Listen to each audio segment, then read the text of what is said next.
Un saludo de bienvenida a todos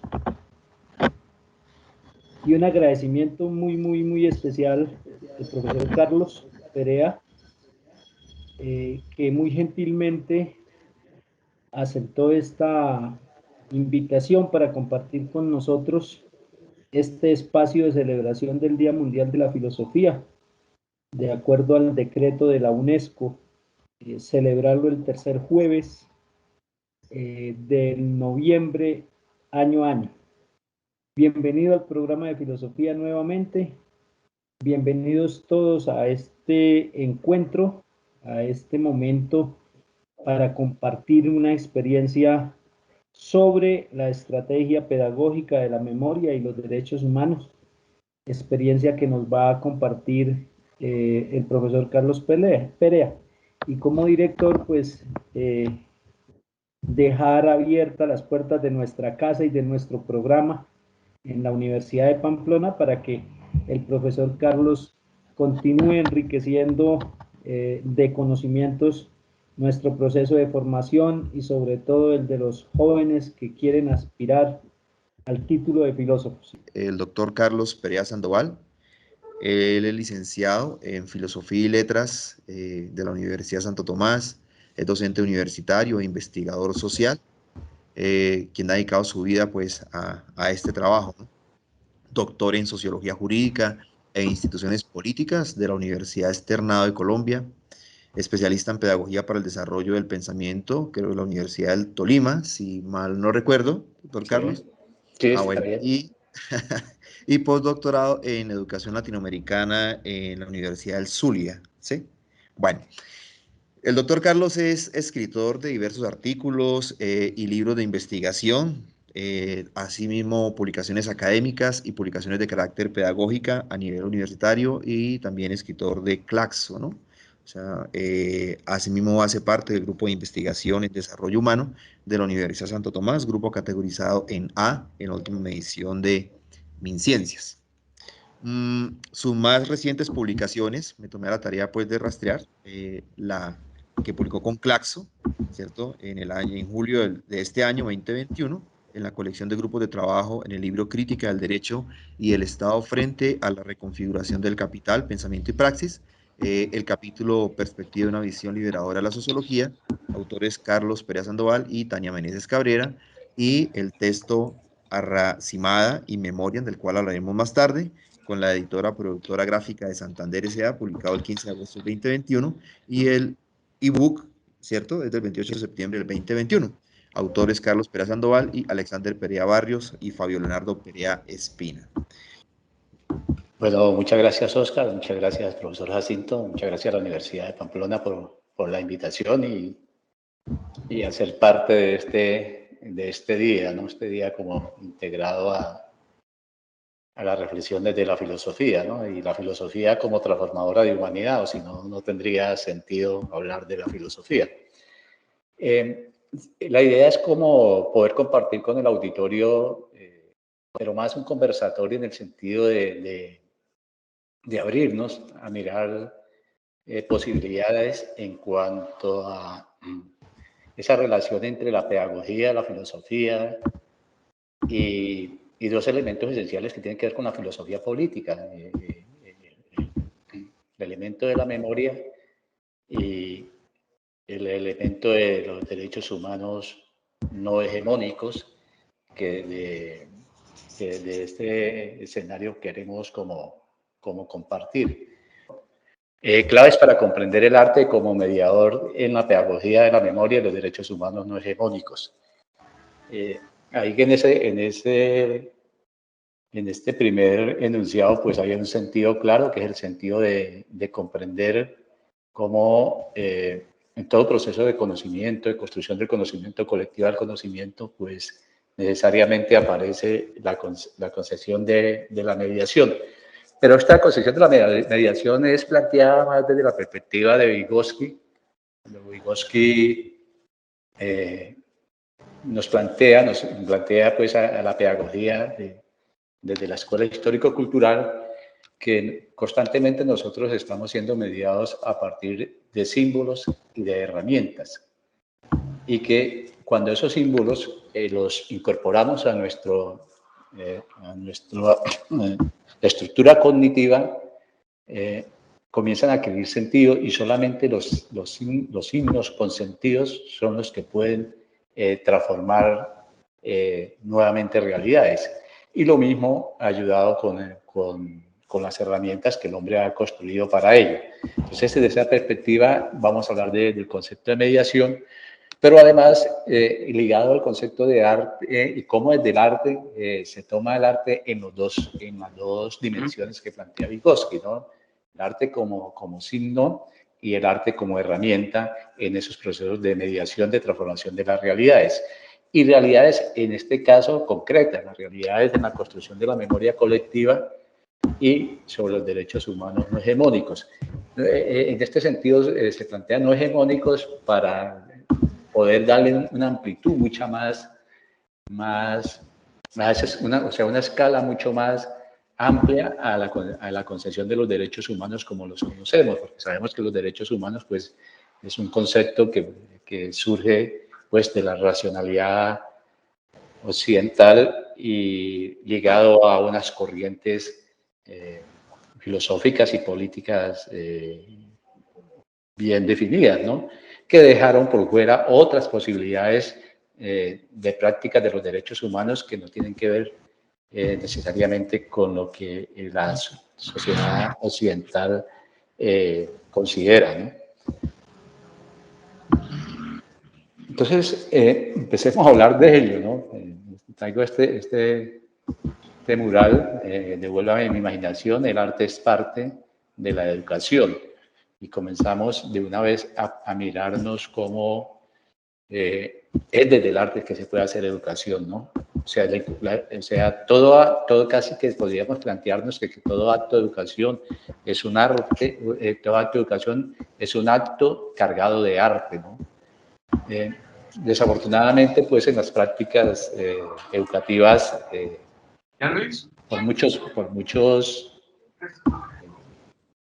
problemas que han surgido y por muchas concesiones de los modelos educativos que se han construido y que se han desarrollado en el país, esta relación del arte con la educación ha tenido dificultades.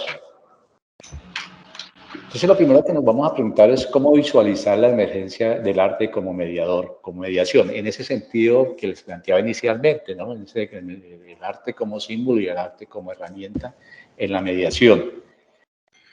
Y hay como 4 elementos centrales que debemos tomarnos en cuenta para reflexionar en torno a ello, ¿no? Llama que cuando empezamos a trabajar la concepción de ese concepto de mediación, lo vamos a trabajar más desde la escuela histórico-cultural y desde la propuesta de Vygotsky, ¿no? Mirar que todo acto de mediación está, o sea, se consolida a partir de 2 elementos esenciales, ¿no?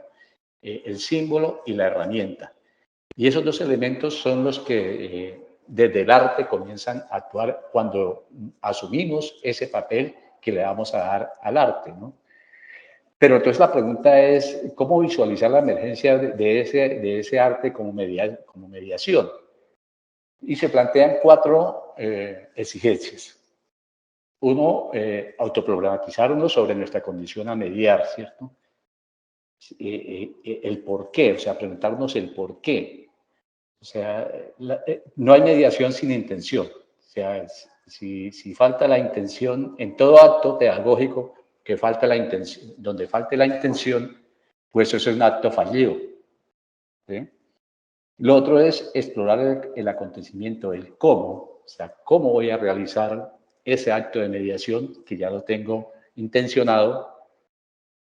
El otro elemento es simbolizar para abordar y significar, o sea, después de tener ese cómo, bueno, cómo voy a, el qué, hacia dónde voy también con esa mediación y ampliar las comprensiones desde el ir, el llegar y el volver. Y es hacerse la pregunta, ¿y con eso qué? ¿Sí? Que es como lo más importante en el acto de mediación, ¿no? Muchas veces en estos ejercicios de mediación realizamos muy bien el por qué, aunque es de alta complejidad el definir el por qué y el cómo, pero el camino casi que lo tenemos claro hasta el qué. Pero cuando nos preguntamos, ¿y con eso qué? Ahí es cuando comienzan las problematizaciones reales, ¿no? Entonces, autoprogramizarse sobre la condición familiar desde el arte implica tener en cuenta lo cognitivo, lo afectivo emocional, lo corporal y lo ético. Mira que ese tenerse en cuenta es un autoproblematizarse, es el mediador el que tiene que darse un diagnóstico sobre estos 4 elementos, ¿no? O sea, tiene realmente toda la condición cognitiva para mediar lo que quiere mediar. Está preparado de manera efectiva y emocional para enfrentar la mediación, va a incorporar lo corporal en ese ejercicio de mediación y desde qué postura ética lo va a hacer. O sea, eso es lo primero que tiene que hacerse la persona que va a empezar a hacer un ejercicio de mediación de un problema desde el arte, ¿no? Y estos 4 elementos no solamente desde el arte, ¿no? En cualquier acto de carácter educativo, hay que realizarlo, ¿no? En las investigaciones, en toda investigación hay que hacerse primero estas 4 preguntas antes de empezar un ejercicio de investigación. En las prácticas en el aula hay que hacerse estas 4 preguntas antes de realizar un ejercicio en el aula. Y en este caso, pues que estamos hablando de la mediación ya desde el arte, pues en ese sentido también exige esto, ¿no? Hay una tendencia a darlo por hecho y hay una tendencia a no admitirlo. O sea, el mediador que no se haga primero este ejercicio de interiorización, pues es un mediador que ya va teniendo dificultades en el proceso que va a llevar a cabo. Entonces mira que estos procesos ocurren en una realidad, y ocurren en una realidad definida como ¿qué? Una realidad definida como un todo donde están generándose relaciones, procesos y hechos. Pero además ese todo de manera dinámica va dimensionando la génesis de lo que nosotros queremos mediar, la estructura de cómo vamos a realizar esa mediación y hacia dónde llegamos. Recuerda la pregunta, bueno, ¿y con eso qué? O sea, la creación, ¿no? ¿Con eso qué vamos a hacer, no? Y es una relación permanente entre el todo y la unidad, pero ese todo y la unidad en este tipo de condiciones de relación hecho y proceso, pues como tomando como una parte, pues no tomando una parte de lo que es los principios de las teorías generales de sistemas que dicen, bueno, que el todo es mucho más que la suma de sus partes porque está con las relaciones, hechos y procesos, pero también hay que incluirle otro elemento muy importante. Está incluido por lo que emerge y no está en el todo. Porque esa condición de lo que emerge, que no está en el todo, es lo que determina la creación. Entonces, mira que este elemento, si no tenemos claro estas condiciones, y vuelvo y lo planteo, eso es para todas las actividades que nosotros realicemos de carácter de mediación, no solamente aquí que estamos hablando en la relación con el arte, sino en el arte con la filosofía política a partir de la memoria y los derechos humanos, pero que son condiciones que están presentes en todo acto de mediación que nosotros realicemos. O sea, actos de mediación en la vida cotidiana, actos de mediación en la vida académica, ¿cierto? Actos de mediación en la vida interior. Eso es muy interesante, ¿no? La vida interior, recuerden el primer enunciado que planteé, ¿no? Todos estos actos de mediación requieren esta comprensión de la realidad. El otro elemento es explorar el acontecimiento y tener claro esa relación entre realidades y acontecimientos, ¿no? Y podemos mezclar las realidades como el conjunto de eventos que sencillamente están ahí, pero que están en esa continua relación de procesos, hechos, relaciones y procesos, ¿cierto? Y que está con los acontecimientos, que es aquello lo que realmente sucede. Entonces, mira que aquí aparece, comienza a configurarse el concepto vygotsiano de mediación, ¿no? Porque aquí aparece en constante acción lo simbólico con el uso de las herramientas, ¿no? Entonces, lo simbólico que sucede en la realidad, pero que a partir de herramientas comienza a generarse como acontecimientos, como aquello que sucede, y que comienza la herramienta y el símbolo a funcionar de tal manera que comenzamos a determinar elementos como la combinatoria para la acción, descubrir el artificio, el agenciamiento de la inventiva, la ampliación del humano, de la visión humana. Todo ello comienza a ser parte de ese ejercicio de mediación que se comienza a desarrollar. Por eso es muy importante, en este caso particular que estamos viendo, la condición del arte en esa relación de mediación concreta con conceptos propios de la filosofía política, comienza a mirarse cómo estos elementos realmente comienzan a tomar sentido, ¿no? Porque si no toman sentido, pues estaría desdibujándose.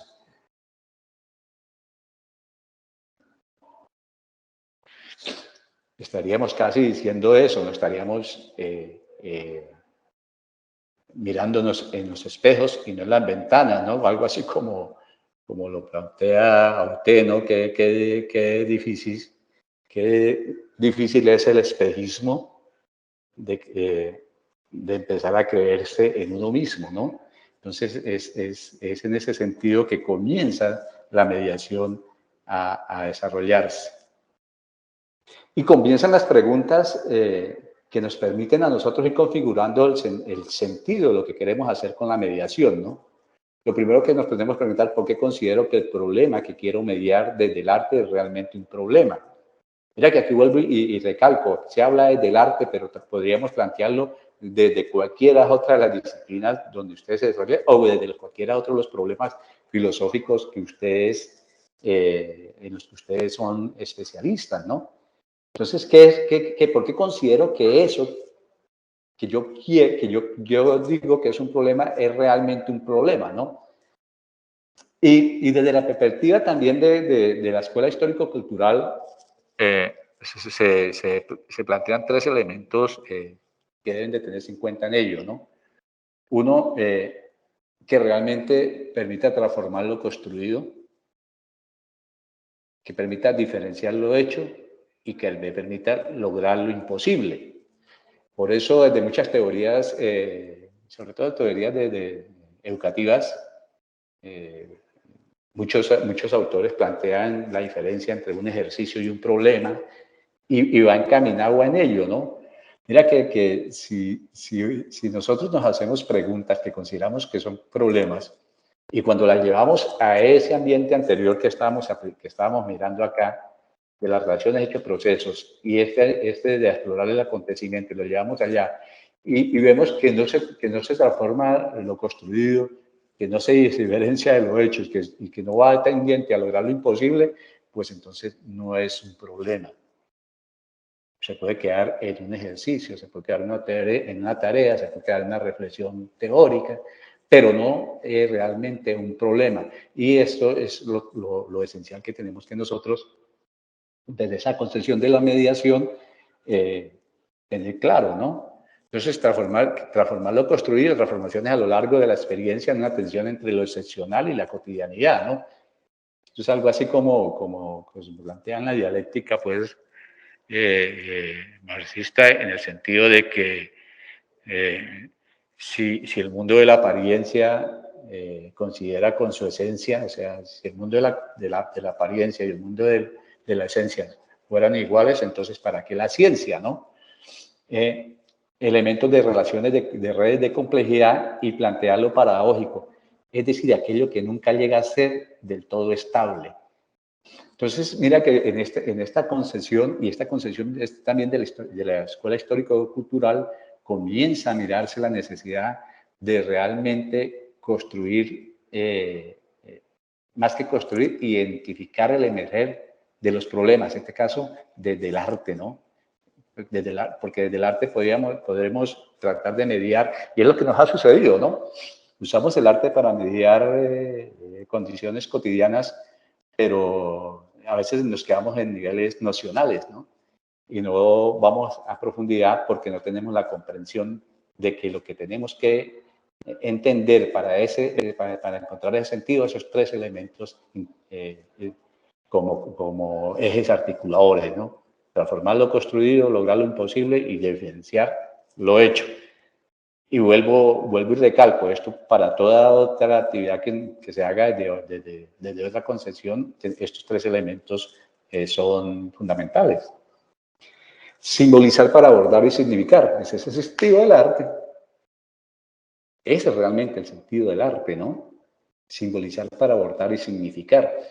Y por eso el arte, vamos a mirar lo que el arte es casi que es todas las acciones que nosotros como humanos realizamos en la construcción del conocimiento y la transformación de realidades son de carácter ligadas al arte, ¿no? Entonces eso implica ¿qué? Implican espacios y tiempos de la transformación, implica una comprensión cultural, implica el desarrollo de una inteligencia colectiva y implica el agenciamiento de la inventiva. Esos elementos en relación son los que nos permiten, si no tenemos esto, no simbolizamos. Y si no tenemos simbolización, vuelvo al concepto vygotsquiano, ¿no? O sea, siempre que nosotros incorporamos a la estructura cognitiva símbolos con sentidos, es que podemos construir aprendizaje significativo, ¿no? De lo contrario, no. Por eso muchas veces en la escuela, todos los áreas del conocimiento, la mayoría de los estudiantes incorporan símbolos, pero no con sentido, y por eso les queda difícil generar inventiva, ¿no? Y desde la perspectiva del arte. Todas las comprensiones de la mediación del arte desde el ir, el llegar y el volver. Esto es muy importante. Y casi bueno, esta propuesta realmente el ir y llegar y volver es una propuesta de la epistemología que planteó, esto es maoísta, pues, la planteó Mao en sus 5 tesis filosóficas, prácticamente la planteó de esta manera, que después la retoma también en Colombia, la retoma Falborda con la investigación a su participación, que es casi que el desarrollo de ello, ¿no? Pero desde esta perspectiva también se toma desde la escuela de histórico-cultural vygotsquiana, toda la escuela que se desarrollaron, el equipo que estaba alrededor de Vygotsky, la trabajó de esa manera también. Entonces mira que tienen carácter bastante amplio. ¿Qué es el ir? ¿Y qué nos permite el ir? Nos permite ampliar las visiones. El llegar nos permite incorporar a los otros, y el volver a agenciar la innovación. Vamos a mirar esto con detenimiento. O sea, en el ir siempre que nosotros vamos a mediar, ¿cierto? Nosotros decimos, vamos a mediar un problema de carácter, en este caso, vamos a mirar desde la filosofía política, porque el trabajo final es que voy a mostrar de la filosofía política. Entonces, vamos a mediar desde el arte la pedagogía de la memoria y los derechos humanos, ¿cierto? Entonces, eso implica que en ese ir cuando yo arranque con ese ir, tenga claro de la intencionalidad y la reciprocidad de lo que yo voy a hacer, ¿cierto? Porque este ir no es un ir en el vacío, ni es un ir, ni es un ir meramente categorial, ni abstracto, ¿cierto? Es un ir a una realidad, y a una realidad como la habíamos planteado, como la hemos venido planteando, a esta realidad, ¿no? A esta realidad de la relación de los hechos y los procesos. Es ahí donde vamos a ir, ¿cierto? Entonces, para llegar ahí, no podemos partir sin una intención, pero además de partir con una intención, con la condición de una reciprocidad. ¿Qué es esto? Mire que esto es muy interesante en el sentido, si ustedes miran todo el desarrollo de la propuesta crítica a los modelos de investigación, está ligado en eso, ¿no? O sea, los modelos de investigación de carácter extractivista, que se conocen como carácter extractivista, donde el investigador va a una realidad, pero va con una intencionalidad creada por él, pero una intencionalidad que no va, que no conlleva la reciprocidad. Entonces, por eso se le hace carácter extractivista, porque el investigador llega a una comunidad, tiene su interés en realizar una investigación y realiza la investigación y no deja nada en la comunidad. O sea, no hay reciprocidad, mientras la comunidad sí le entregó todo el conocimiento que él requería para cumplir con sus intereses. Lo mismo sucede en la mediación. Y en la mediación por el lado de arte. Toda mediación tiene una intencionalidad, pero esa intencionalidad tiene que estar ligada a una reciprocidad. ¿Qué se va a dejar? ¿Cierto? Cuando yo medio con una comunidad o medio a un grupo de estudiantes, no solamente es la intencionalidad. Por eso es que falla mucho la educación, ¿no? Porque la mayoría de los instrumentos que se están utilizando para desarrollar programas y contenidos en las aulas, todos parten de la intencionalidad y todos se quedan en la intencionalidad. Muy pocos tienen en cuenta la reciprocidad. Entonces, esa es una de las fallas que hay. Desde esta perspectiva, la mediación, eso es es una exigencia, pues. O sea, si usted no tiene claro la intencionalidad y la reciprocidad, no vaya. Es como la pregunta, no arranque, ¿no? No vaya, quédese, no lo haga. Y no lo haga, ¿por qué? Porque estás incumpliendo con una condición ética. O sea, si solamente tú vas con la intencionalidad, ese hecho de ir solamente cargado de intencionalidad deja de ser ético. Si la intencionalidad no va con reciprocidad, no se cumple el imperativo ético, ¿no? La trascendencia, ¿no? No se puede ir a un sitio a hacer la actividad que usted quiera hacer sin que pase nada, porque ha perdido el tiempo, ¿no? Mejor no vaya. Si vas a ir solamente a hacer descripción, si vas solamente a hacer un trabajo de campo para cumplir con un requerimiento y no va a trascender, no vaya, porque no tiene sentido, ¿no? Y vuelve la misma exigencia de la mediación, ¿no? Si no hay trascendencia, no hay mediación, ¿cierto? Y el significado, ¿no? Bueno, ¿qué implica o sea, y con eso qué? Vuelve la pregunta, ¿no? Bueno, y va a ir y ¿para qué, no? ¿Y con eso qué?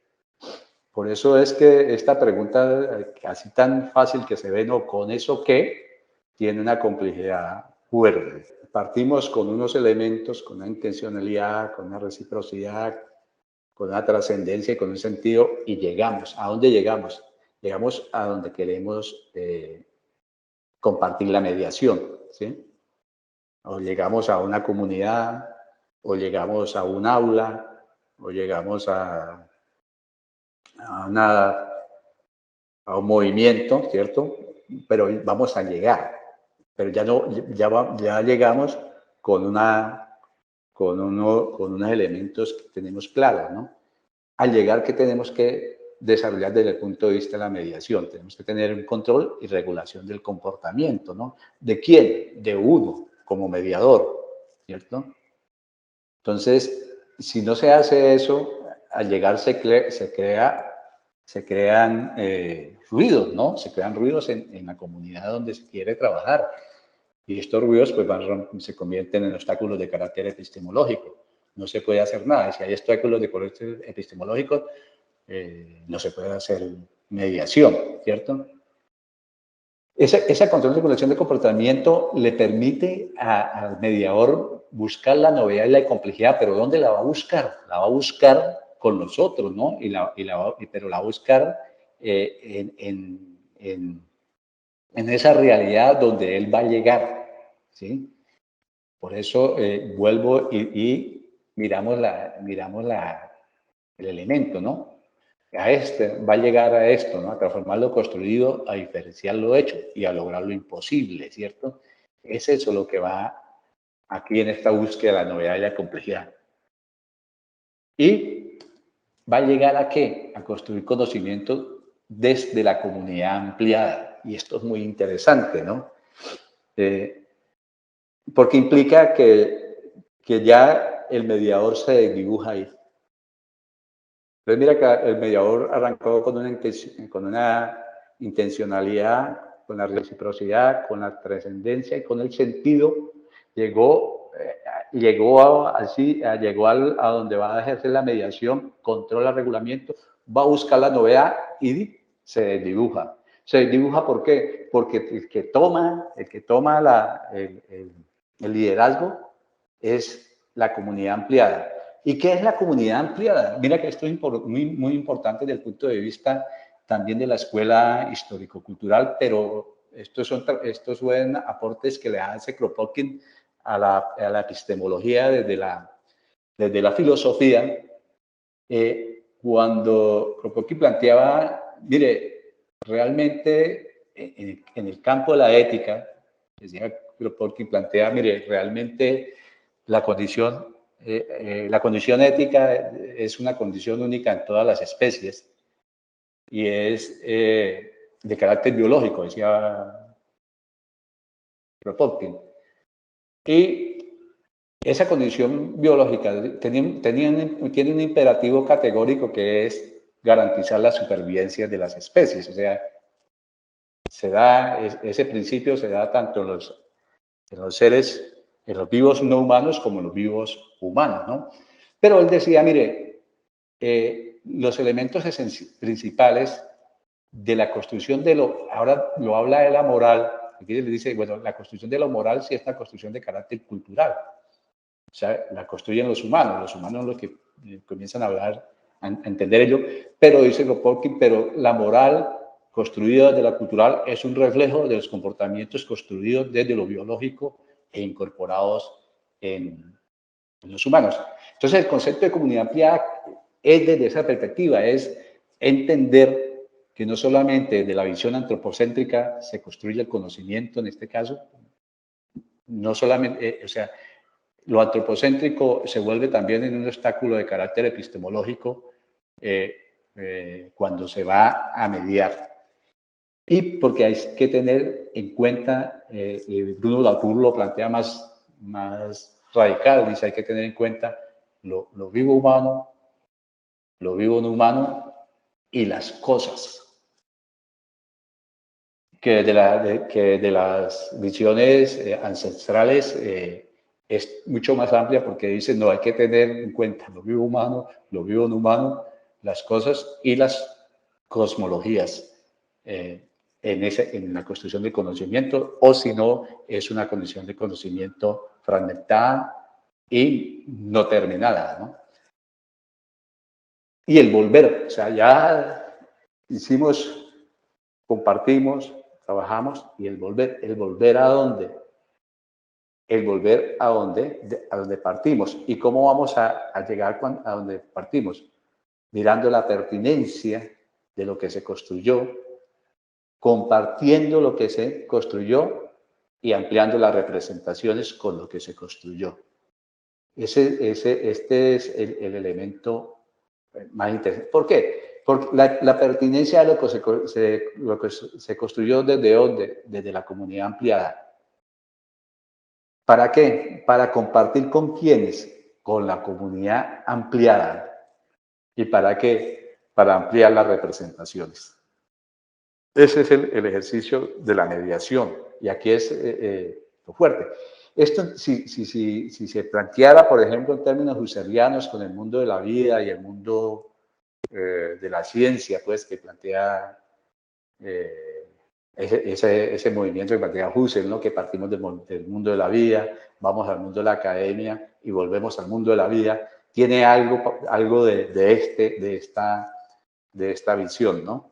Debemos agenciar la emergencia, que esto es interesante de la mediación. Y en todos, vuelvo y repito, y en todas las actividades que realicemos nosotros, ¿no? Si todas las actividades que realicemos, tanto en el campo académico como en el campo de la vida o el campo laboral, no están ligadas a agenciar la emergencia, pues es mejor no hacerlas, ¿no? Es mejor no intentarlo, ¿no? Porque es el problema fuerte que nos encontramos, ¿no? O sea, cómo realmente desde la mediación, y en este caso, por ejemplo, que estamos hablando de la relación del arte, para agenciar ¿la emergencia en qué? En la emergencia en construir condiciones de humanidad, ¿a partir de qué? A partir de la memoria de los derechos humanos. Pongamos, ese es un agenciamiento que se quiere hacer con este caso concreto.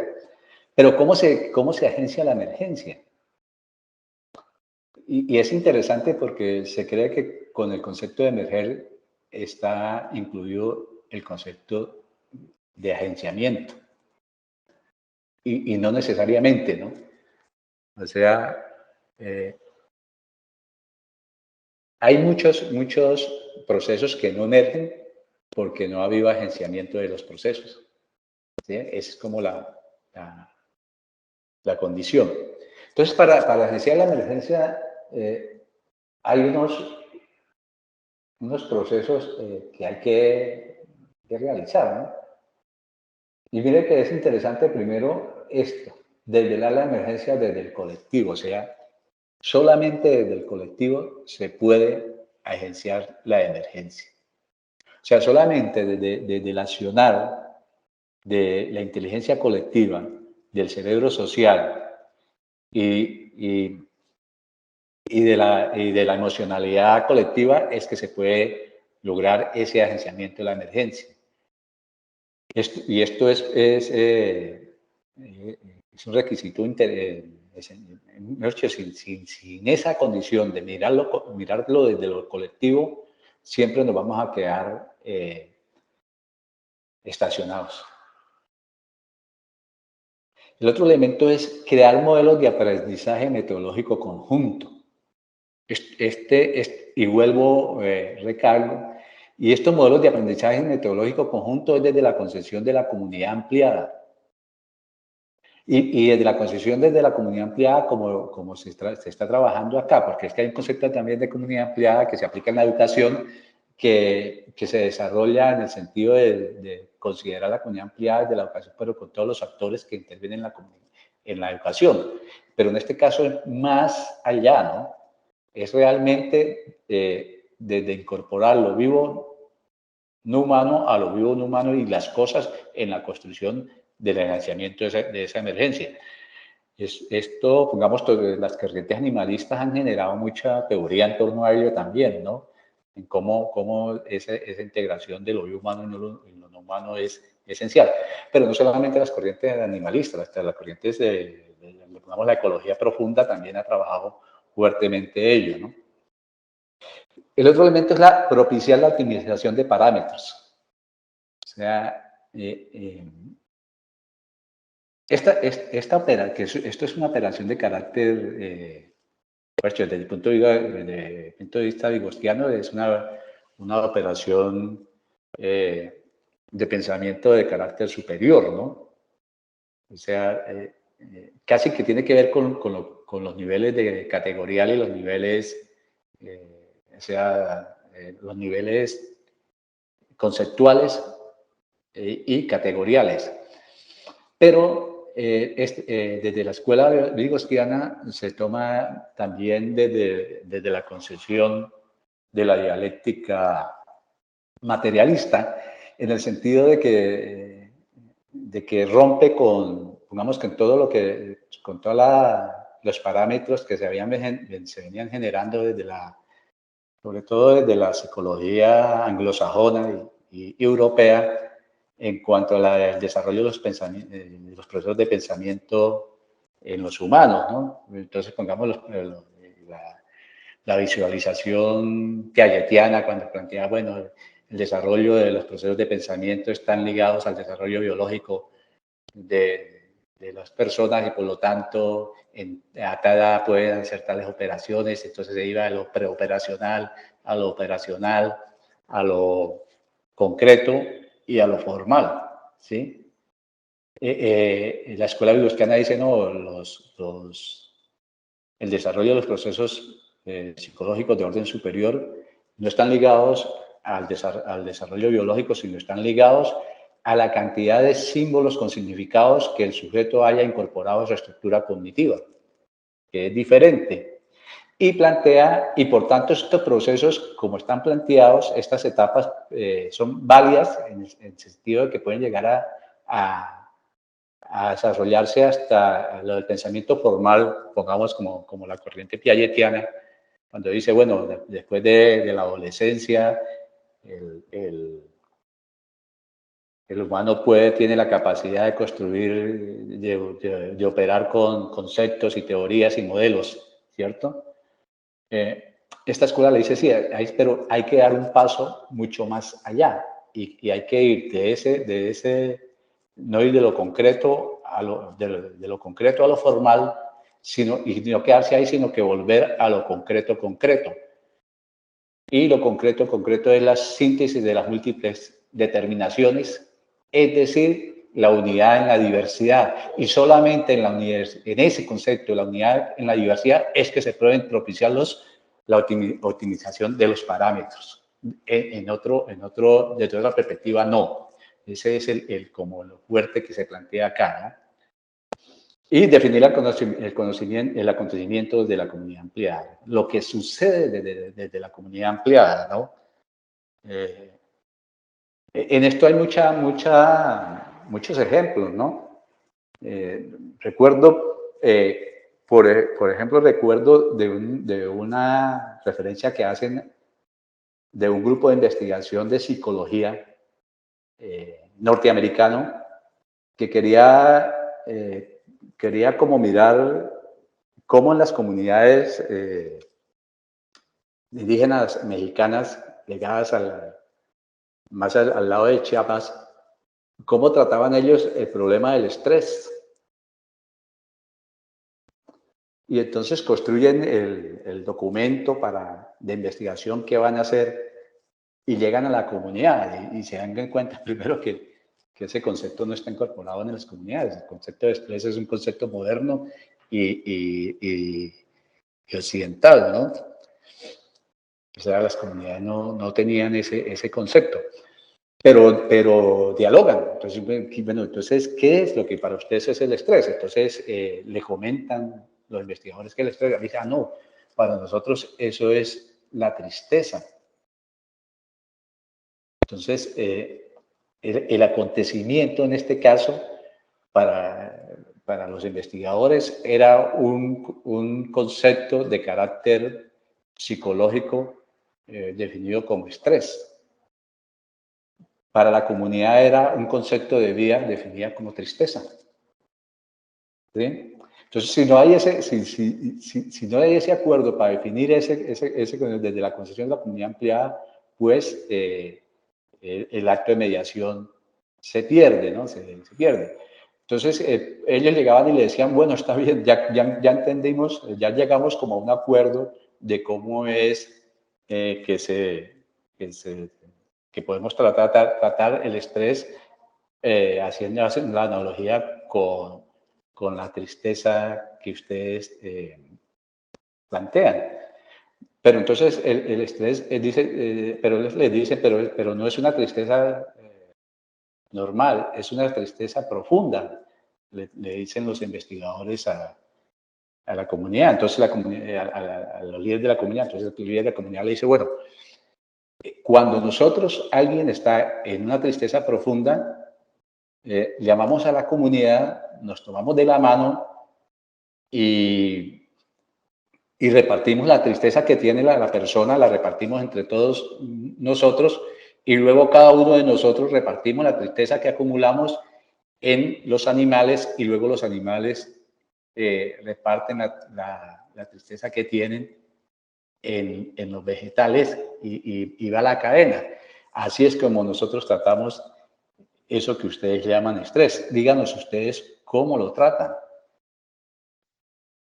Y entonces comienza ese diálogo y a definirse el acontecimiento desde la comunidad ampliada. Entonces tiene que la exploración ampliada a partir de inteligencia colectiva, un cerebro social y una modelación sistémica que nos permite mirar ese agenciamiento de la emergencia. Entonces, ¿cómo podemos devenir esa mediación? ¿Cómo vemos el devenir de la mediación? Hay un emerger, y este emerger aparece cuando identificamos un desequilibrio de carácter cognitivo, epistemológico y ético. ¿Sí? O sea, solo podemos entrar a mediar un problema cuando miramos eso. Por ejemplo, en el caso que le estamos hablando desde el arte, cuando hay un desequilibrio de carácter cognitivo respecto a cómo, o sea, cuál es la estructura cognitiva que tenemos todos nosotros, lo que estamos viviendo una vida colectiva en torno a la memoria, a la conservación de la memoria de los derechos humanos, ¿no? ¿Cuál es el desequilibrio epistemológico? Porque algunas personas consideran que los derechos humanos son una concesión que no se deben tener en cuenta para construir humanidad, por ejemplo, ¿cierto? ¿Desde qué teoría se está construyendo ello, no? O algunos que creen, mira, es que los derechos humanos es un concepto que tomó la izquierda para actuar de manera ventajosa con la sociedad. Eso puede ser una visión. O sea, ¿desde dónde construyó ese conocimiento la persona que dice eso, no? Y lo ético, ¿no? Y lo ético incluido ahí. Entonces, en ese emerger comienza desde la mediación a verse la problematización, ¿no? Y toda problematización aparece con tensiones, ¿no? Entonces, un núcleo de problema donde las tensiones que se manifiestan en la formulación del problema y un núcleo de sentido, que el núcleo del problema y el núcleo de sentido va ligado a todo lo que hemos venido nosotros trabajando desde la perspectiva de la mediación a partir de lo simbólico y a partir de las herramientas, ¿no? Y un horizonte relacionado con praxis de humanidad en humanidad, praxis de lo humano en humano y praxis reveladora de una nueva humanidad. Y mira que esto es muy interesante en el sentido de que este concepto de humanidad y de nueva humanidad mediado por la praxis del humano, lo que se plantea a partir de una sentencia categorial que dice solamente se puede construir calidad de humanidad en tanto y en cuanto incorporemos en nuestra condición del humano la condición de lo vivo no humano y de las cosas. Entonces, mira que ese concepto de humanidad, la calidad, o sea, la calidad del humano se amplía y se determina, se define claramente, solamente se tiene calidad de humanidad en cuanto incorporemos en nuestra conciencia a lo vivo no humano, porque solamente en ese sentido es que podemos nosotros reconocernos como humanos, ¿no? En esa praxis del humano con lo humano. Y entonces le aparece el horizonte de la mediación, ¿no? Al visualizar la emergencia, pues con la mediación lo que se puede hacer visible lo invisible, ¿no? Hacer visible lo invisible y hacer posible lo imposible. Aquí se hace posible lo posible, ¿no? Hacer visible lo invisible y hacer posible lo posible, ¿no? Formular preguntas que desenlacen en la polaridad de una paradoja. O sea, estamos siempre mirándonos desde la perspectiva de lo paradójico. y generar una deriva amplia de nuevas hipótesis y preguntas y tesis. Bueno, ahí sí todo el sistema que se ha construido, ¿no? Y la concreción de la mediación va en eso, ¿no? Entre mirar el núcleo del problema, el núcleo del sentido y construir un hilo tejedor que llegue ahí. Entonces, por ejemplo, miremos para entender, pongamos en el emerger, a partir de una pregunta-problema, ¿no? Si la paz es un bien de la humanidad, ¿por qué no la conservamos? Entonces hay que mirar, primero se construye desde lo colectivo, es emerger, ¿cierto? Y ahora hay que mirar, bueno, cuál es el núcleo del problema que hay ahí y cuál es el núcleo del sentido, ¿no? Entonces, en este ejercicio, por ejemplo, el núcleo del problema puede ser esa tensión que hay entre un bien común y la responsabilidad civil, ¿no? Bien común que es la paz y la responsabilidad que tenemos de conservar la paz, ¿sí? Entonces se viene toda la teoría y todo el movimiento que se ha dado en torno a esto de por qué es una necesidad la conservación de la paz, ¿no? Y el núcleo de sentido, cómo definir y vivir la paz. Pongamos en este caso, podría ser el núcleo de sentido. Cómo definir y vivir la paz. Sería esa como el agenciamiento, hacia dónde se va, y en este caso desde el arte, ¿no?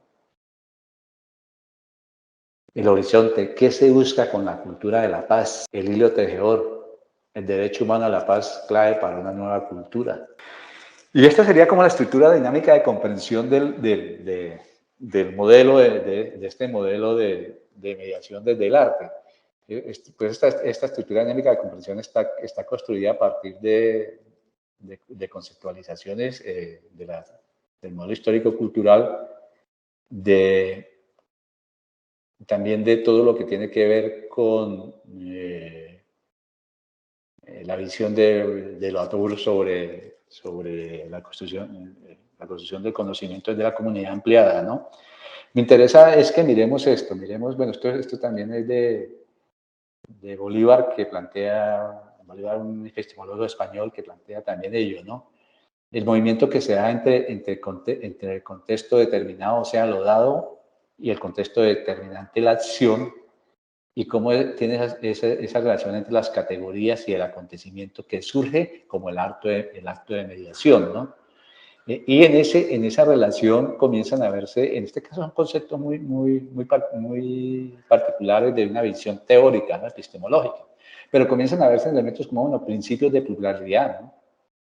Como variedad operativa, como conceptos conjugados. Este concepto de jugados es muy interesante, ¿no? La simetría entre la naturaleza y el mundo social debe ser abandonada. Es casi que nosotros, y pues ese es el devenir que tenemos, que en la construcción del conocimiento solamente lo hacemos desde la visión antropocéntrica, ¿no? Aquí lo que nos pide, dice, solamente los conceptos conjugados se pueden generar y cobran sentido cuando se rompe esa simetría entre la naturaleza y el mundo social, ¿no? O sea, no hay conceptos sin contenidos y no hay contenidos sin la integración de la comunidad ampliada. Eso es como el sentido de ello, ¿no? La célula nociológica, ¿no? Lo socialmente construido es real y toda construcción es parcialmente previsible, ¿no? Bueno, aquí hay elementos como la señal, como el campo, pero lo interesante de esto último, los procesos, los saberes, las operaciones y la experiencia.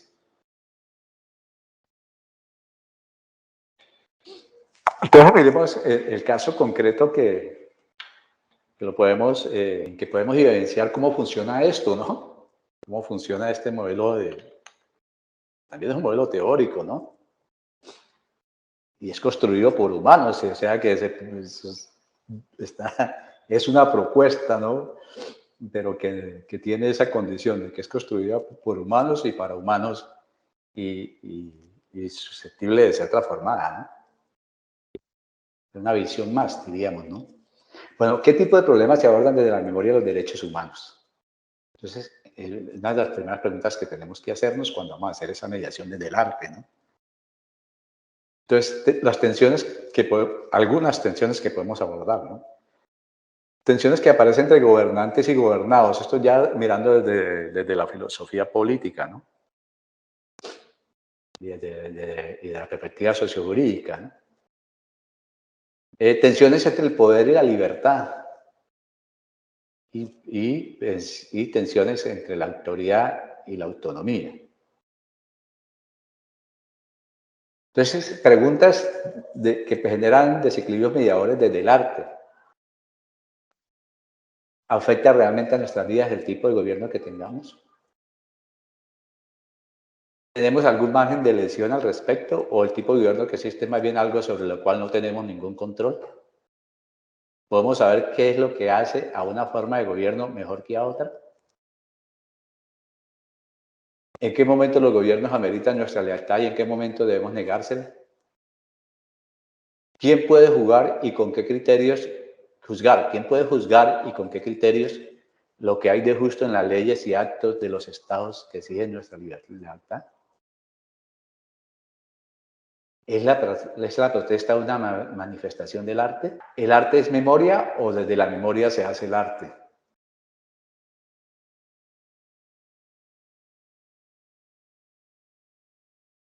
¿Qué hace que un hecho se constituya en memoria colectiva? Me voy a tener aquí un poco en este sentido. Mira que es lo que se evidencia acá, ya cuando comienza a hacer la mediación en torno a ello. Este es el caso del abogado Ordóñez, creo que era Ordóñez el apellido, ¿sí? El abogado de Bogotá que la policía lo mata, ¿no? Ahí está la escena cuando lo están violentando y luego lo llevan a un calle y bueno, y se muere. Toda la historia que después hay una respuesta de la comunidad y hay muchos más muertos, ¿no? ¿Qué sucede? ¿Qué sucede esto? Sucede que, ¿por qué estos sujetos, que son sujetos que podríamos decir en condición de humanidad, pues no habría diferencia, ¿no? Somos humanos, los dos son humanos. ¿Y por qué estos sujetos actúan así con un humano? Entonces, lo primero que se hace, lo que sucede en la construcción cognitiva, emocional y ética de estos sujetos es que comienzan a perder la condición de humanidad y cuando comienzan a perder la condición de humanidad, esa pérdida de la condición de humanidad la transfieren a la persona que están agrediendo. Y cuando transfieren esa pérdida de humanidad a la persona que están agrediendo, lo hacen de tal manera que la persona que es agredida ya deja ser para ellos una persona con condición de humanidad y se convierte en una cosa.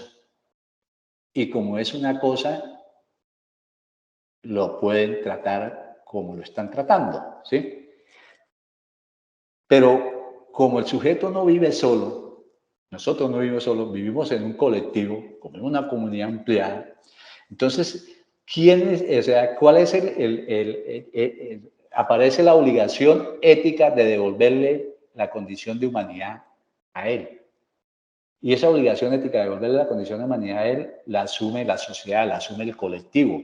Y entonces el colectivo hace la respuesta a ese hecho, pero la respuesta al hecho no lo hace, mire que es muy interesante porque no lo hacen en el sentido de atacar a una institución, a unos miembros de una institución, ellos, sino que es un imperativo categórico que lleva incorporado, ético, de la responsabilidad que tiene de reintegrarle la humanidad a la persona que se le ha quitado la humanidad.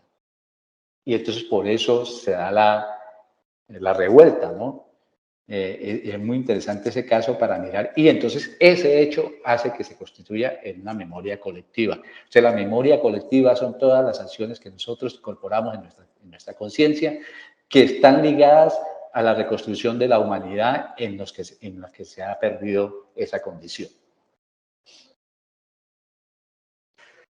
Desde el arte emprendedor a la defensa de los derechos humanos no hegemónicos, ¿no? Para y revisa Bansky es muy interesante, ¿no?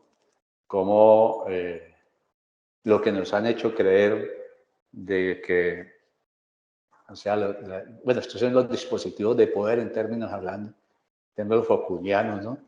Estos dispositivos de poder son los que realmente tienen la soberanía, ¿no? Aquí lo que se demuestra es que la soberanía está en el pueblo, la soberanía sí es un concepto realmente del pueblo, del colectivo, y el sujeto soberano es el que tiene que enfrentar todo dispositivo de poder que aparezca, ¿no? En este caso, el dispositivo de poder ligado a las fuerzas militares, pero sucede también con el dispositivo de poder ligado a la educación, ¿no?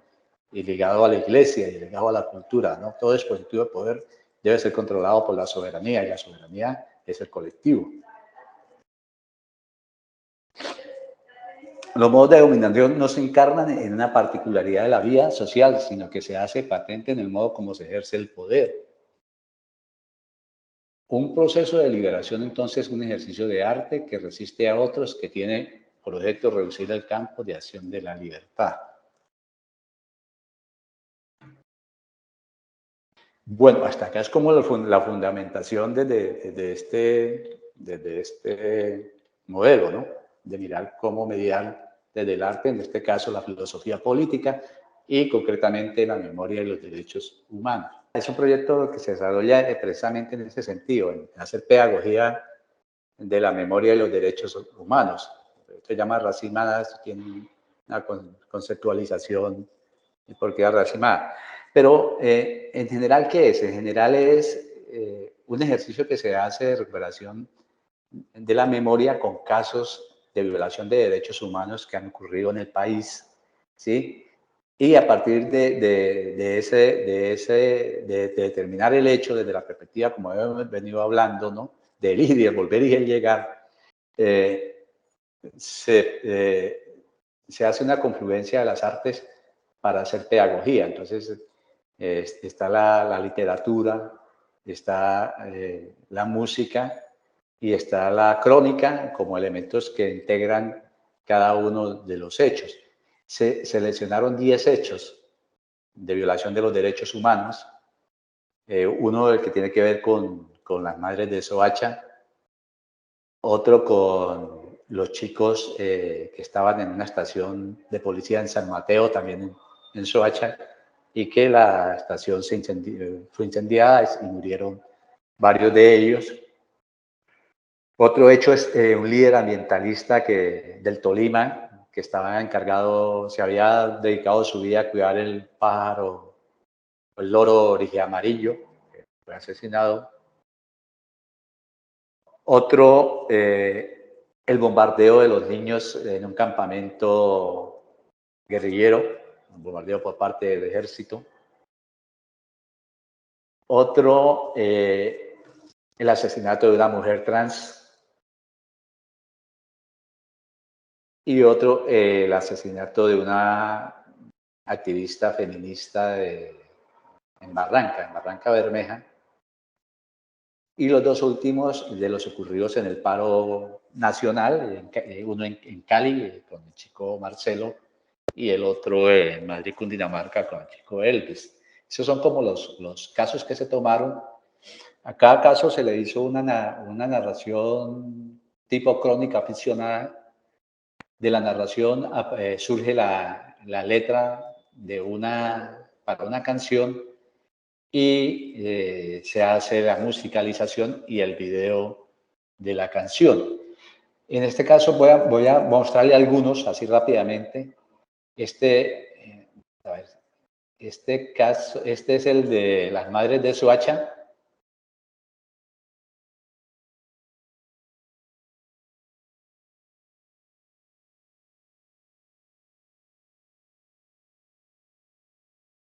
Ese si escuchan la música y todo.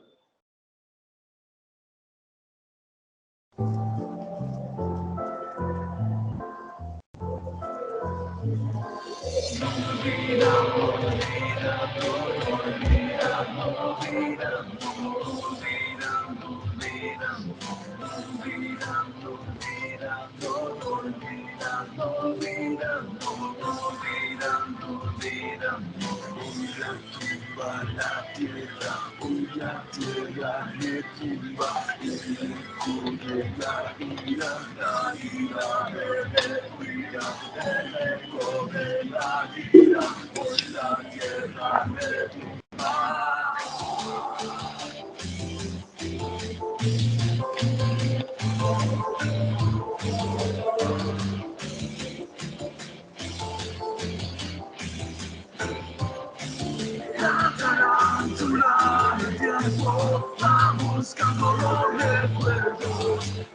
asesino en su flag señala y decide quién tomará café mientras el tiempo va caminando, caminando.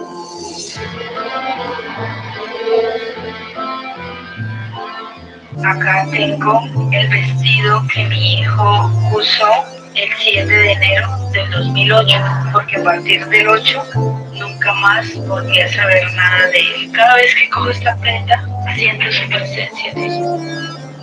Y yo doné mi vida para la denuncia de lo que está pasando en Colombia.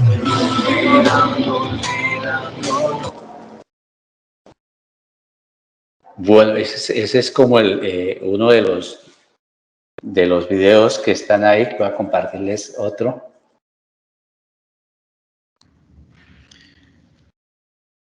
Sí, Oscar. Carlos, es que eso es lo que yo quisiera como que interactuáramos con la obra, ¿no? Sí. O sea, por eso digo que la propuesta pedagógica que tú traes y que Sí. materializas en este producto de Arracimada, es interesante revisarlo en cada uno de sus capítulos, pues lógicamente no los abordaremos todos porque hay unos derechos y invitados todos nosotros a leer la obra, pero que por lo menos interactuáramos con uno de los capítulos. Precisamente tú acabas de proyectar el de las madres de Soacha. Sí. Yo lo compartí por el chat, ¿cierto? El link de Sí. YouTube, porque quisiéramos como que mostráramos un poco más la obra. Y se pone a andar al encuentro de otras mujeres que están viviendo su misma tragedia, plantar cobijas y encontrarse con la ausencia, y como en un cuento infantil pensar qué ocurrencias están jugando a las escondidas. Levantan la tierra desconocida, clavan sus ojos en unos rostros que ahora las miran sin poder ver. Güey, Oscar, Miguel, Julián, Eduardo, Pai, Víctor, Jaime, salieron vestidos de inocencia y se encontraron en un cuento infantil con una bestia que los engañó. Les prometió una sorpresa para sus madres, les arrebató sus ojos y sus almas y los entregó a la tarántula del tiempo.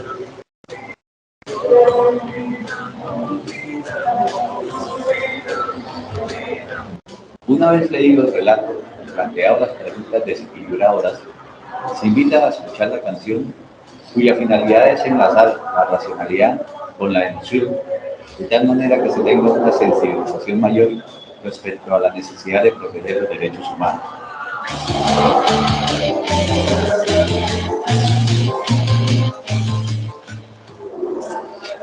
Bueno, ese es como parte del relato que le da como contexto a la canción y al video, ¿no? Este es otro trabajo que se hace muy corto en torno a ello también. Vamos a ver si...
Bueno, y este último que es el de, vamos a mirar, ¿qué es el producto? ¿Cómo queda? Maná, cabeza villa, mamá, maná, cabeza villa, flor de veneranda, flor de guajillo, jazmín, rayos, nube y semillas, jazmín, rayos, nube y semillas, rayo de nubes, semilla Camila.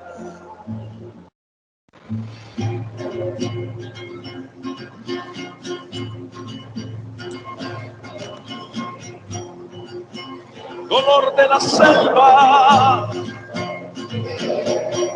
dolor de madre selva, 1 año y 5 meses, tiempo de madre viva.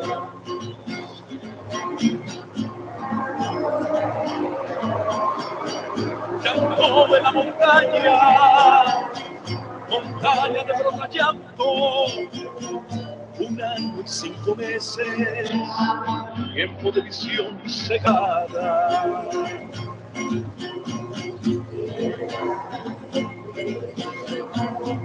Miércoles de muerte, muerte de miércoles, balas de cobardía, cobardía de las balas. Bueno, este tema que el tema que estaba de fondo es el tema de una líder indígena que es asesinada junto a su nieta. Su nieta tenía 1 año y 5 meses. Ese es el tema. Entonces es como la parte de este, no sé si Oscar hablamos, ahora sí empezamos a hablar y por pronto en el transcurso pues podríamos ver otros videos de otras canciones. En el texto, cada tema tiene un código QR y el código QR cuando se escanea pues lo llevan al video correspondiente a la canción. Entonces, Oscar, ¿tienes tú la palabra? Sí, Carlos, te agradezco mucho, pues precisamente como para que interactuemos en esa parte pedagógica de experimentación. Yo les decía al comienzo, pues que aquí tenemos con el doctor Carlos, pues tanto el rigor que uno acostumbra a encontrar en los trabajos que tienen que ver con las humanidades, estrictamente la filosofía, tanto así pues que la publicación está de Claxo, así lo muestra, ¿no? Pero este texto, Carlos, de Arracimada, yo lo planteaba como algo disruptivo pedagógicamente. Tú ya planteas unos elementos, unos textos de qué significa la arracimada, ¿no? Yo tomé esta reseña que hacen en Amazon, ¿sí? Porque la pregunta mía era precisamente eso, o sea, ¿qué significa arracimada? En la medida en que estamos en un escenario del post-conflicto, del posacuerdo, una tensión fuerte que sucede en Colombia, ¿cierto? Que emana en esta transición, que bien sabemos que es una historia que se muestra a través de la justicia transicional, que podríamos hablar del tema para poder fundamentar esta discusión que tenemos acá, pero lo interesante es revisar la propuesta pedagógica en torno a un tema que perfectamente puede ser el conflicto en Irlanda entre católicos y protestantes, que podría ser el conflicto en Centroamérica, que podría ser el conflicto entre Palestina e Israel, es decir, y evidentemente en Colombia el conflicto por el cual hemos atravesado durante más de 60 años en un proceso de violencia sistemática y que ha tomado una polarización muy fuerte en nuestros territorios. Entonces, ¿qué es Arracimada, Carlos? Sí, Arracimada es un proyecto, es un proyecto que da respuesta a lo que, al que estaba planteando en la conversación, ¿no? Es un proyecto de carácter colectivo, pero un proyecto de carácter colectivo desde la visión de la comunidad ampliada y que permite la integración, en este caso, la integración de diversas expresiones del arte para hacer una denuncia concreta, ¿no? Que es la denuncia sobre la necesidad de recuperar la memoria y a partir de la memoria hacer una defensa real de los derechos humanos no hegemónicos, ¿no? Esa es como la visión de este proyecto, ¿no? Sí, señor.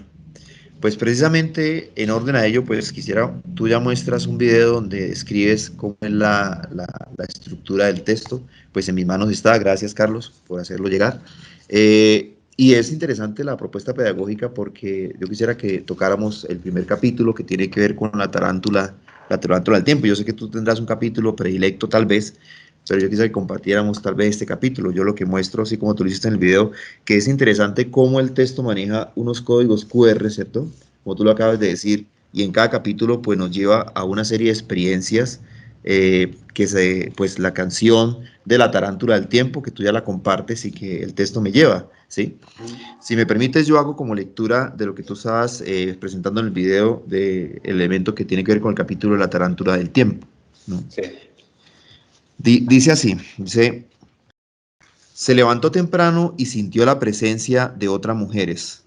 Restregó sus ojos, revisó la alacena, un único huevo brilló en la oscuridad y como en un cuento infantil, entretuvo su frío al ver que ese huevo le sonreía.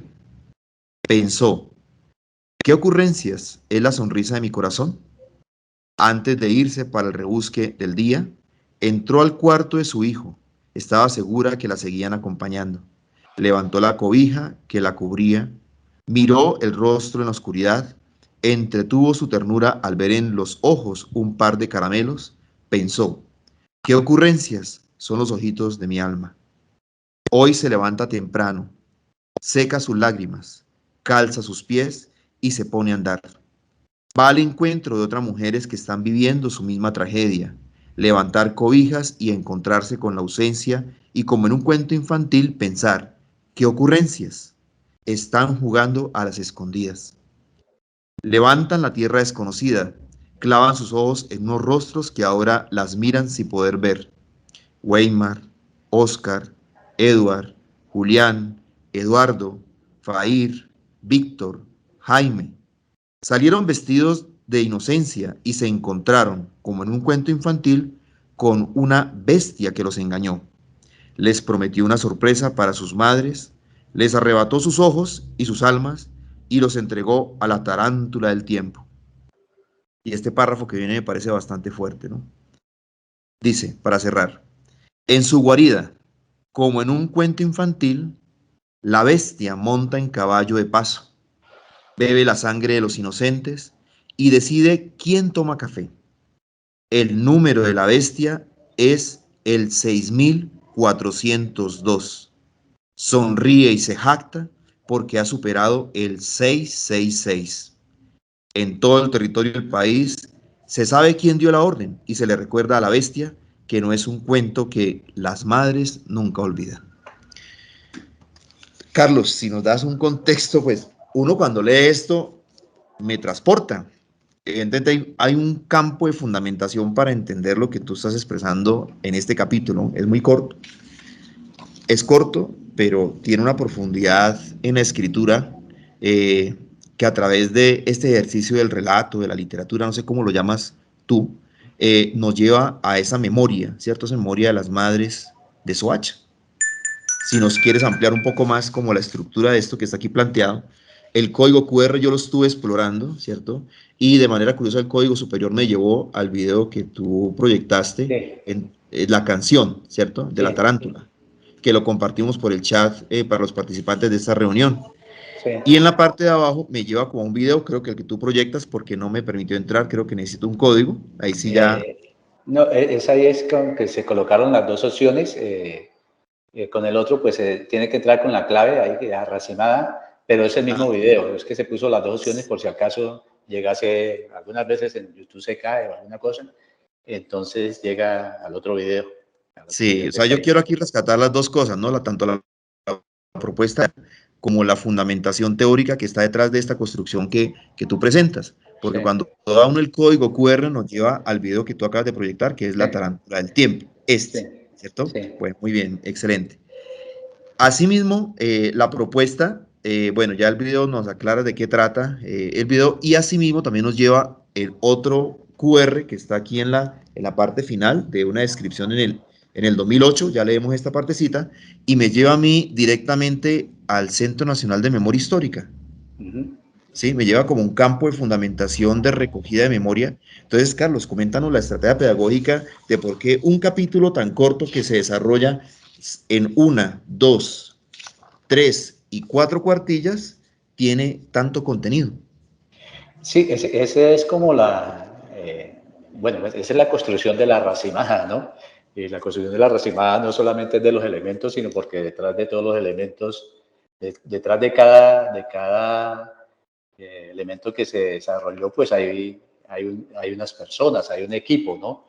Entonces, ese equipo es la racimada. En este caso fue eh, eh, la elaboración de los textos desde la sociología jurídica, que es lo que yo mi aporte, o sea, dice los aportes, todos los relatos y las letras de las canciones, pero lo hago parado desde la sociología jurídica, ¿no? ¿Por qué? Porque van marcados en el sentido, por ejemplo, con la tarántula del tiempo, para trabajar unos artículos específicos de la Corte Interamericana de los Derechos Humanos y unos artículos específicos de los derechos fundamentales de la Constitución colombiana.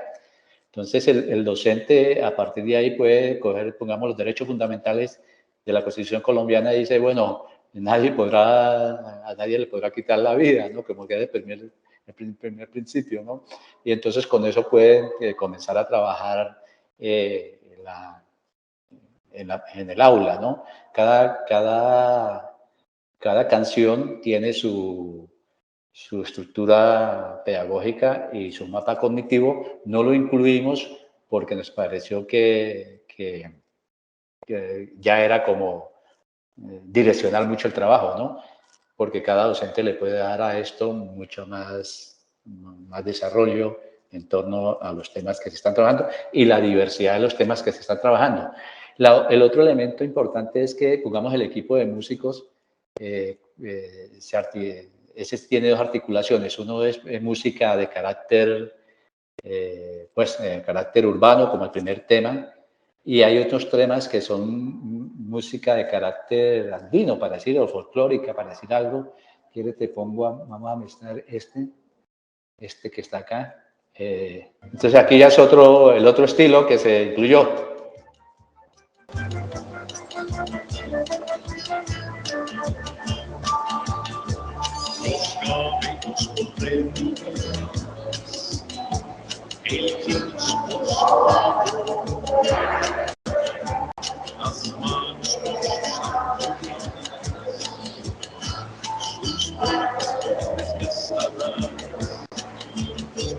Puedo excusarte tomando para decirle no vives más. Puedo excusarte tomando para decirle no vives más. Y en su cuerpo llevaba miles de ojos para ti. Sus manos sembraban música, sus labios besaban el campo. En sus dedos dormía la danza, en su piel dormía el placer. En sus dedos dormía la danza, en su piel dormía el placer. Murió cantando su canto.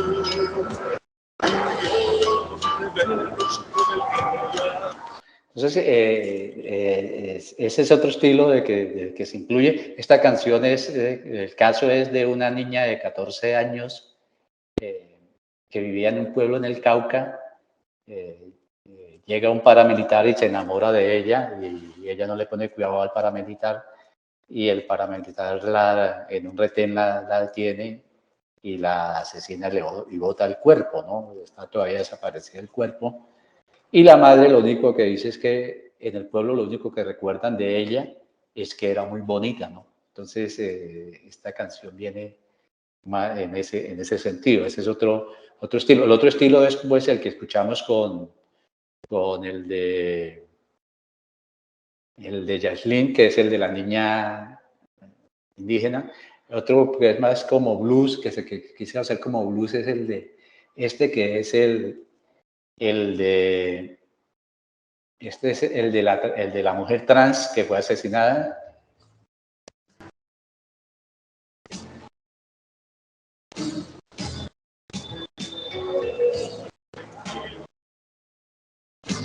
visión de vida diversa, pestañas de palmera, seducción de hombres bajos.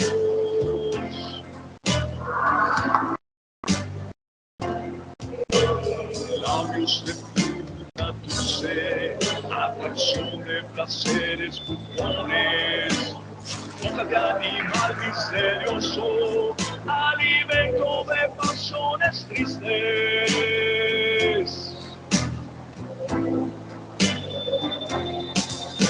Senos de silicona, anhelos de pecho ardiente, entrepierna una pierna de entrepierna.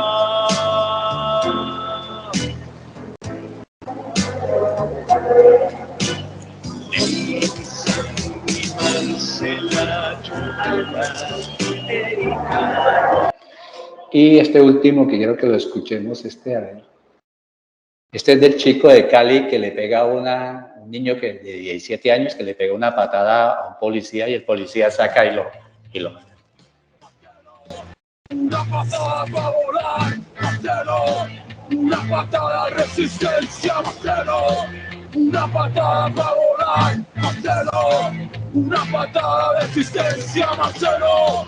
Una patada hasta la muerte, Marcelo. No envidiaría a Bruce Lee, Marcelo. Una patada. Entonces, como hay diversidad de temas y diversidad de trabajo en torno a ello, y todos están articulados para que en el aula se desarrollen, se medien, sobre todo los principios fundamentales de la Constitución Política del país y los artículos de la Corte Interamericana de Derechos Humanos. Es como el sentido desde la sociología jurídica. No sé, Oscar, si ya dejamos y le damos la palabra al auditorio para que interactuemos. Sí, señor, muy bien. Solo para cerrar esta parte, diría que en el primer capítulo, terminado pues esta fundamentación pedagógica didáctica que tiene que ver con el arte, la expresión del arte, la profundidad conceptual que está en la narrativa y al final la contextualización a través del Centro Nacional de Memoria, por lo menos unas fuentes documentales que nos permiten contextualizar el caso, ¿cierto? ¿Cuál fue el caso que se está trabajando acá para llevarlo pues a la estrategia del aula? Pues es muy interesante, es una propuesta pedagógica bastante disruptiva, muy interesante. Entonces, bueno, entonces miremos que la fuerza de la propuesta, recoge los aspectos de fundamentación tanto pedagógicos, la fundamentación en torno a los hechos teóricos, sin perder el rigor de la construcción de la academia, pero que evidentemente son cosas que frentean la realidad, ¿no? En medio de una situación transicional, con una propuesta netamente pedagógica, recurriendo al arte como este vehículo, ¿no? Que nos lleva a la reflexión. De los compañeros, si quisieran hacer una pregunta, yo sé que así cuando yo abordé la obra y empecé a revisarla, pues a mí me causó pues bastante movimiento intelectual porque no esperaba encontrarme con esto, esperaba encontrarme tal vez con la costumbre del texto académico científico, ¿sí? Del artículo, la cosa, y cuando me encuentro con una propuesta de tal naturaleza que me lleva por distintos escenarios de la web, que me permite interactuar con el texto, no solamente en lo físico, sino en el mundo digital, pues como propuesta pedagógica me pareció muy interesante, Carlos, bastante interesante la apuesta que hace el equipo, el colectivo de Arracimada, y que yo sé que para nosotros los maestros y para cualquier interesado en el campo de las humanidades y las ciencias sociales lo va a llevar a la reflexión, ¿no? Y lo va a llevar a mantener como esta visión de lo que es el posconflicto, la condición de tensión que vive nuestro país históricamente, ¿no? La profesora Blanca... La profe Blanca en el chat dice: gracias, profesor Carlos, por su conferencia. Es interesante ver cómo desde el arte, la psicología y la sociología podemos dar una mirada interdisciplinar a la situación de derechos humanos en donde se vislumbra la vulneración de los derechos en Colombia, donde a su vez se busca la reparación de las víctimas y la garantía de no repetición. A través de los artistas se manifiesta la sensibilidad de esta situación, problema a su vez. El campo de la pedagogía puede ser empleada como un medio de resistencia, lucha y voz de quienes han sido afectados en su integridad y razón de ser. Ciro, si quieres participar, tú haces un comentario por el chat, pues tienes el micrófono abierto, Ciro, para que interactúes con el doctor Carlos. Hola, buenas tardes. No tengo por el momento cámara. Pero mi pregunta va en torno, como lo mencionó en el chat, al tema de simbolizar y de significar.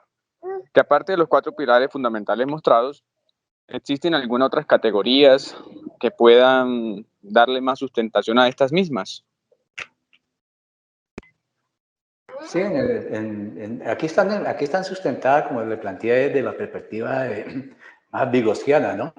Pero sí, claro, eso se ha desarrollado, pongamos, de la lingüística, se ha desarrollado fuertemente también todo el problema del símbolo y el signo, ¿no?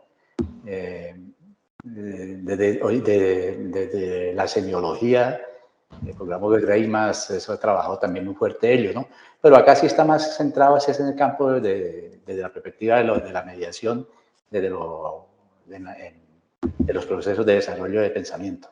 Bueno, ¿dónde podríamos adquirir este texto, no? ¿Dónde podríamos acceder a esta obra pedagógica? Pero como les digo, es una obra que ya la fundamentación que el doctor Carlos nos presentó está materializado en un hecho concreto de una experiencia pedagógica que no solamente como instrumento de aula, sino que es un instrumento de reflexión para cualquier persona que interactúa con el mundo digital, con las redes y que nos da un contexto de la situación desde la filosofía política, la sociología jurídica, como lo expresó el doctor Carlos Pereano.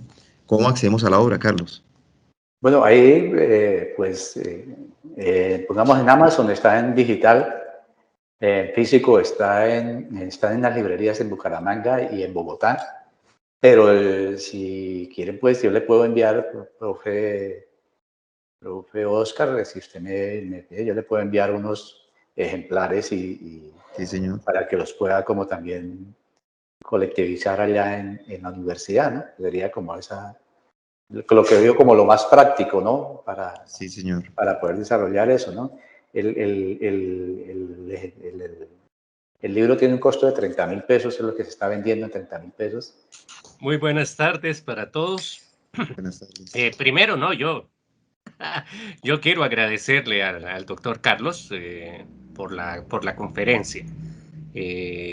Creo que es una propuesta que va más allá de la academia y que indudablemente es una apuesta que se está haciendo en la investigación.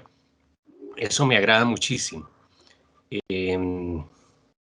Lo académico se construye dentro, ¿no? Obviamente, en los límites de un laboratorio, podrían pensar hoy día, pero también se puede construir en el trabajo con la comunidad. A mí me agrada muchísimo eso. Me agrada muchísimo pensar que los futuros profesionales en filosofía puedan participar de estos proyectos, que de alguna manera vean cómo se viene desarrollando esa interacción entre la comunidad, la academia, y cómo uno puede hacer una reconstrucción del tejido social. Yo creo que estaríamos hablando en un primer momento en ese sentido. Entonces, creo que lo más importante es agradecer por la presentación, por el tiempo que nos está dedicando. Me acordé mientras hablaba de un personaje del ilustre Jorge Luis Borges, ¿no? Me acordé de Irineo Funes, aquel uruguayo, ¿no? Ese joven uruguayo capaz de recordar con lujo de detalles todo lo que había vivido y todo lo que había soñado y todo lo que había imaginado. Y me pregunto lo siguiente: ¿qué papel tiene el olvido? ¿Qué papel tiene el olvido en esta propuesta que usted está presentando? ¿Hasta qué punto sería necesaria, ¿no? Presentar esta opción también con las víctimas, ¿no? No solo de ayudarles a recordar, sino también de que dejemos de alguna forma de lado todo el detalle, todo el dolor que lleva el conflicto en sí. Entonces esa sería mi pregunta, pero sobre todo agradecerle por su presentación. Muchas gracias, profesor Carlos. Bueno, gracias. Pues casi que no se contempla el olvido, ¿no? Como lo plantea ahí el final de la canción, ¿no? Las madres nunca olvidan, ¿no? Y las madres nunca olvidan, pues no está dirigido solamente a las madres de Soacha, ¿no? Sino a la sociedad en general, ¿no? O sea,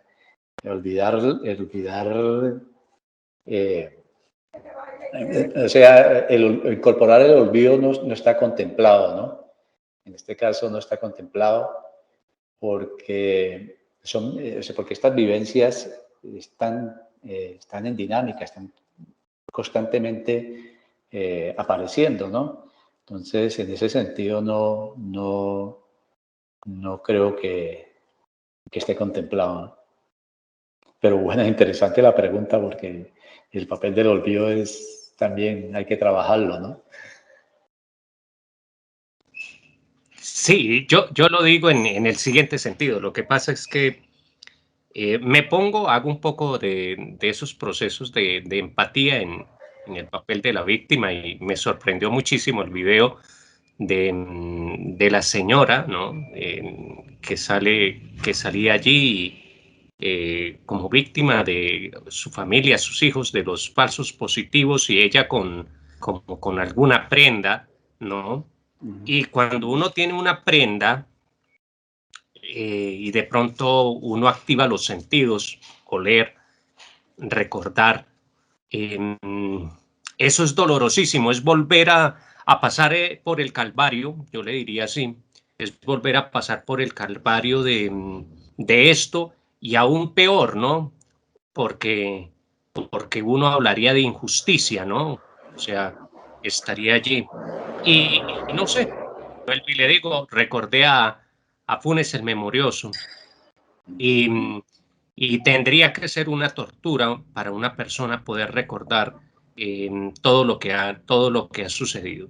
De alguna manera es un dispositivo psicológico, ¿no? Que tiene la mente, un recurso, ¿no? Para no llegar a la locura tan fácilmente, el poder dejar de lado algunas experiencias. Yo no sé, de pronto puede sonar como muy superficial lo que digo, pero pensé en muchos de las imágenes y de las cosas que decía, que tal vez nuestra corresponsabilidad respecto de lo que de la propuesta estaría también en no sé si se entienda, en no poner el dedo en la llaga para que las personas de alguna manera puedan acostumbrarse o empezar a hacer el duelo de una manera diferente como lo hemos venido haciendo. Precisamente porque la memoria eh, es un dispositivo que de alguna manera nos apasiona y las pasiones de alguna manera pueden volver a generar violencia, ¿no? Violencia en nuestros pensamientos, violencia en nuestras actitudes, violencia en nuestras posiciones. Entonces, pensaría, ¿no? En un primer momento, insisto, yo no conozco mayor cosa de lo que usted ha hecho, que me parece, insisto, interesantísimo.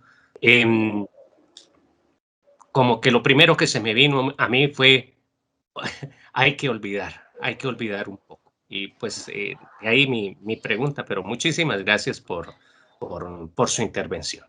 Bueno, pero interesante en este sentido, o sea, porque yo creo que usted va enfocándolo hacia que no hay que revictimizar, ¿cierto? Porque es claro, eso no es la intención revictimizar. Pero en este caso, pongamos de las madres de Soacha que han sido revictimizadas desde todo el ámbito, desde el Estado, desde sectores de la sociedad, y que ellas siempre han estado en esa pelea más de no dejar olvidar, ¿no? Y esto va ligado con un elemento muy interesante desde la perspectiva de lo ético, ¿no? Uno de los imperativos, o sea, uno de los imperativos éticos, bueno, en este caso bioético, que se desarrolla es, bueno, ¿cuál es el compromiso con los que no están? Entonces, como especie, tenemos dos responsabilidades con los que no están, o sea, los que van a venir, las futuras generaciones, y por eso toda la corriente que es, bueno, sobre los derechos y la responsabilidad de las generaciones actuales con las futuras generaciones, pero la otra actividad de tipo cultural que realizamos como especie fue con los otros que no están, que son los que mueren, ¿no? Y hacemos una actividad cultural que es sepultarlos. O sea, darle sepultura es una construcción cultural que hicimos como especie precisamente para enraizarnos en no olvidar, ¿sí? Porque si no hubiésemos hecho eso, pues podríamos haber pasado otras dimensiones no calculables, ¿no? Pero mire que es interesante. Oscar, muy amable por la invitación y gracias a todo el equipo que estuvo conmigo.